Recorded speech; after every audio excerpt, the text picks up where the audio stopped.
The words can make you, break you, they can heal your soul, they can damage you forever. So I always try to use the positive words in my life wherever I go. They call it adversity, I call it opportunity. They call it weakness, I call it strength. They call me disabled, I call myself differently abled. They see my disability, I see my ability. There are some incidents that happen in your life, and those incidents are so strong that they change your DNA. And I'm going to share what exactly happened to me. I was 18 years old when I got married. And this thing I'm sharing for the very first time on an international level. I was 18 years old when I got married. I belonged to a very conservative family, a Baloch family, where good daughters never say no to their parents.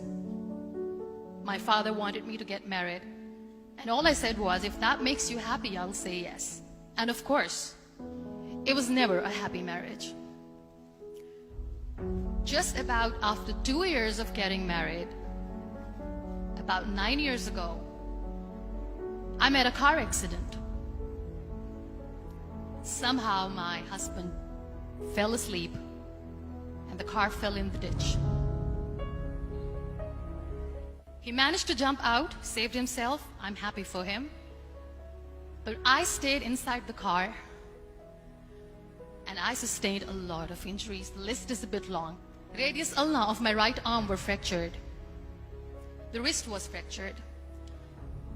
Shoulder bone and collarbone were fractured.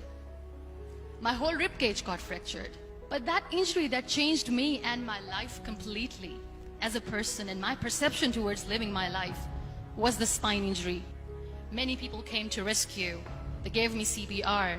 They dragged me out of the car. And while they were dragging me out, I got the complete transection of my spinal cord. Those 2.5 months in the hospital were dreadful. I will not make up stories just to inspire you. I was at the verge of despair.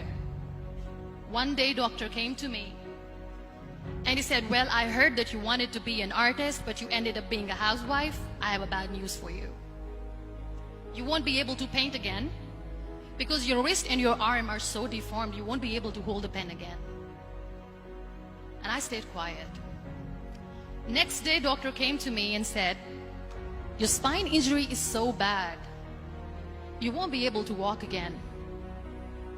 I took a deep breath and I said, it's all right. The next day, doctor came to me and said, because of your spine injury and the fixation that you have in your back, you won't be able to give birth to a child again. That day, I was devastated. I still remember, I asked my mother, why me? And that is where I started to question my existence. Why am I even alive? What's the point of living? I won't be able to be a mother again. And that was quite devastating for me. But then I realized there are so many children in the world, all they want is acceptance. So there is no point of crying, just go and adopt one. And that's what I did. I gave my name in different organizations, different orphanages. I didn't mention that I'm on a wheelchair, dying to have a child. So I just told them that this is Muniba-Mazari and she wants to adopt a boy or girl, whatsoever, but I want to adopt a kid. And I waited patiently. 2 years later, I got this call from a very small city in Pakistan. I got a call and they said, are you Muniba-Mazari? There is a baby boy and would you like to adopt? And when I say yes, I could literally feel the labor pain. I said, yes, yes, I am going to adopt him. I am coming to take him home. And when I reached there, the man was sitting and he was looking at me from head to toe.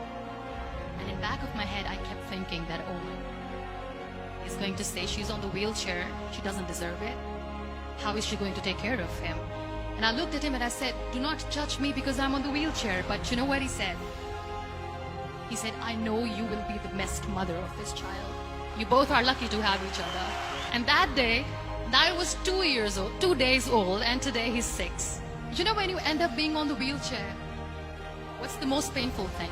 People think that they will not be accepted by the people because we, in the world of perfect people, are imperfects. So I decided to appear more in public. I started to paint. I always wanted to. I have done a lot of exhibitions. I'm Pakistan's first wheelchair-bound artist. I have done a lot of modeling campaigns.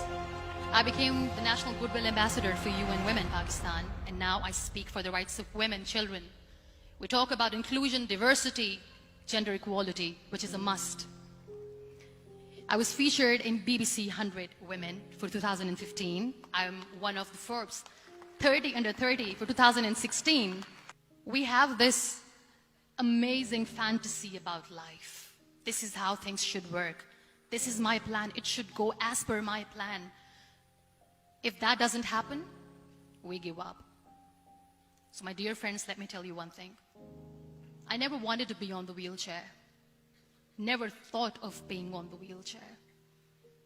I was always aspiring to do bigger things, but had no idea that for that I have to pay the price to be where I am today. It's a very heavy price. It is okay to be scared. It is okay to cry. Everything is okay, but giving up should not be an option. They always say that failure is not an option. Failure should be an option, because when you fail, you get up, and then you fail, and then you get up, and that keeps you going. That's how humans are strong.